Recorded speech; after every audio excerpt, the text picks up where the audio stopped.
Hi friends, இன்னைக்கு நம்ம பார்க்க போகிற ரெசிபி தக்காளி சாதம். எல்லாருமே தக்காளி சாதம் பண்ணி சாப்பிட்ருப்பீங்க. ஆனால் சிம்பிளாக எப்படி செய்யறதுங்கிறத நான் இன்னைக்கு உங்களுக்கு கற்றுக் கொடுக்க போகிறேன். ஒரு தடவை நான் செய்கிற மாதிரி செஞ்சு உங்கள் வீட்டில் இருக்கவங்களுக்கு கொடுத்து பாருங்க, எல்லாருமே பாராட்டுவாங்க. கண்டிப்பாக நல்லாயிருக்கும். தக்காளி சாதம் செய்கிறதுக்கு முதல்ல சோறை தனியாக வேக வச்சு வடித்து வச்சுக்கணும். ஒரு பொரிக்கஞ்சட்டி எடுத்து அடுப்பில் வச்சுக்கணும். அதில் கொஞ்சம் தேவையான அளவுக்கு எண்ணெயை ஊற்றிக்கிடணும். எண்ணெயில் கொஞ்சம் கடுகு போட்டு பொரிய விடுங்க.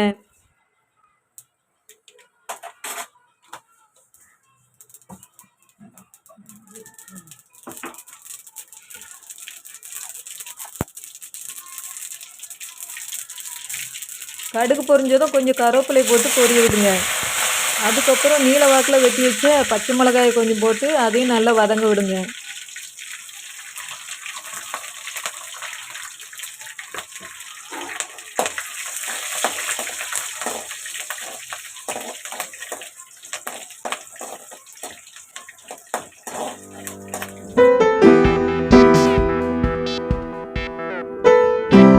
பச்சை மிளகா நல்லா வதங்கினதும் வெங்காயத்தை போட்டு நல்லா வதக்கிக்கோங்க. வெங்காயம் நல்லா கண்ணாடி பதம் வர வரைக்கும் வதக்குங்க. ரொம்ப கறியை வதங்கன்னு அவசியம் இல்லை. ஏன்னா தக்காளி சாதம் சாப்பிடும்போது கொஞ்சம் வெங்காயம் கடிபடுற மாதிரி இருந்தால் நல்லாயிருக்கும்.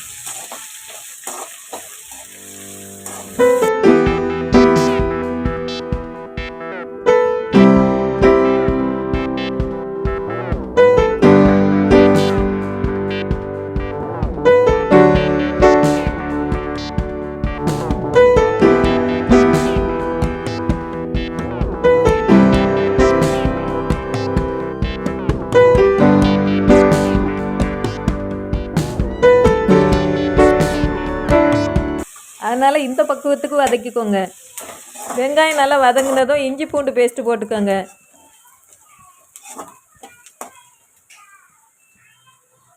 இதோ இந்த அளவுக்கு சேர்த்துக்கோங்க போதும். இஞ்சி பூண்டு போட்டு நல்லா வதக்கிக்கோங்க. பச்சை வாடை போகிற வரைக்கும் நல்லா வதக்குங்க.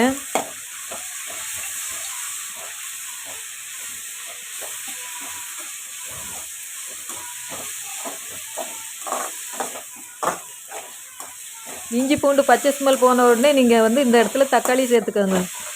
தக்காளி வெங்காயம்லாம் உங்களுக்கு எப்படி கட் பண்ண முடியுமோ அப்படி கட் பண்ணி சேர்த்துக்கோங்க. நான் எல்லாத்தையுமே நீளமாக கட் பண்ணி சேர்த்துருக்கேன். இந்த தக்காளி சாதத்துக்கு தேவையான உப்பை இந்த இடத்துல சேர்த்துக்கோங்க. தக்காளியில் வர தண்ணியிலேயே அந்த உப்பு நல்லா கரைஞ்சிரும். எந்த சமையலாக இருந்தாலும் கல் உப்பு தான் போடணும், அதுதான் ரொம்ப நல்லது. நான் கல் உப்பு தான் சேர்த்துருக்கேன். உங்களுக்கு எந்த உப்பு பிடிக்குமோ போட்டுக்கோங்க. அப்புறம் கொஞ்சம் மஞ்சத்தூளும் இதிலே சேர்த்துக்கோங்க. இந்த தக்காளி சாதம் ரொம்ப சிம்பிளாக தான் இருக்கும். வெறும் வெங்காயம், தக்காளி, பச்சை மிளகாய், இஞ்சி பூண்டு, மஞ்சத்தூள், உப்பு, ரொம்ப சிம்பிளாக தான் இருக்கும். ஆனால் சாப்பிட ரொம்ப டேஸ்ட்டாக இருக்கும்.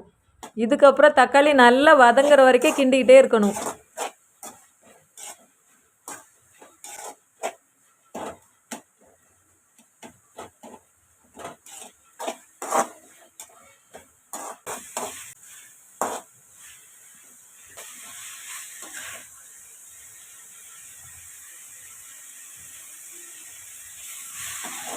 தக்காளி நல்லா வதங்கினதுக்கப்புறம் சாப்பாடு போட்டு கிளறுங்க.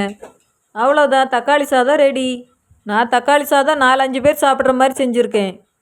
நீங்கள் எத்தனை பேர் சாப்பிட்றீங்களோ அதுக்கு தகுந்த மாதிரி தக்காளி, வெங்காயம், பச்சை மிளகாலாம் சேர்த்துக்கோங்க.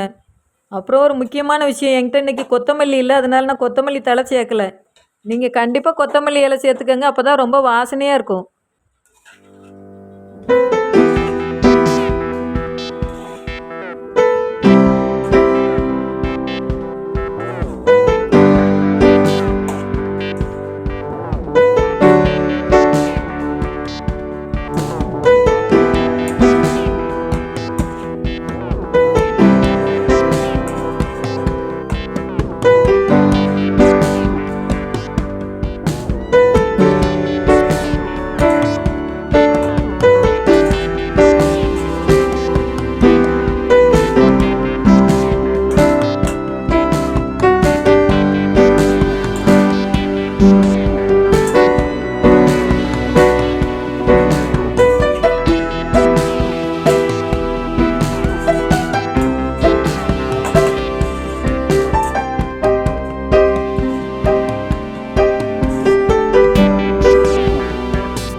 பார்த்தீங்களா தக்காளி சாதம் எவ்வளோ சூப்பராக இருக்குன்னு. சாப்பிடவும் ரொம்பவே நல்லா இருந்துச்சு. எங்கள் வீட்டில் எல்லாரும் விரும்பி சாப்பிட்டாங்க. நீங்களும் இந்த சிம்பிளான ரெசிபியை செஞ்சு பார்த்து எப்படி இருந்துன்னு கமெண்ட்டில் சொல்லுங்கள். மறக்காமல் நம்மளோட சேனலை சப்ஸ்கிரைப் பண்ணிக்கோங்க. நம்ம சேனல் பேர் ரஜிபப்பா விலாக்ஸ் தமிழ்.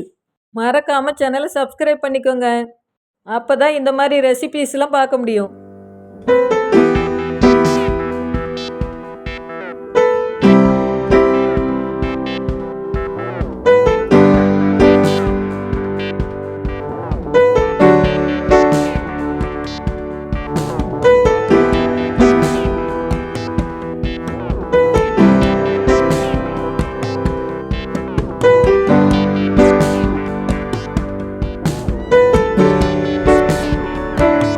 பாய் ஃப்ரெண்ட்ஸ், அடுத்த வீடியோவில் சந்திக்கலாம்.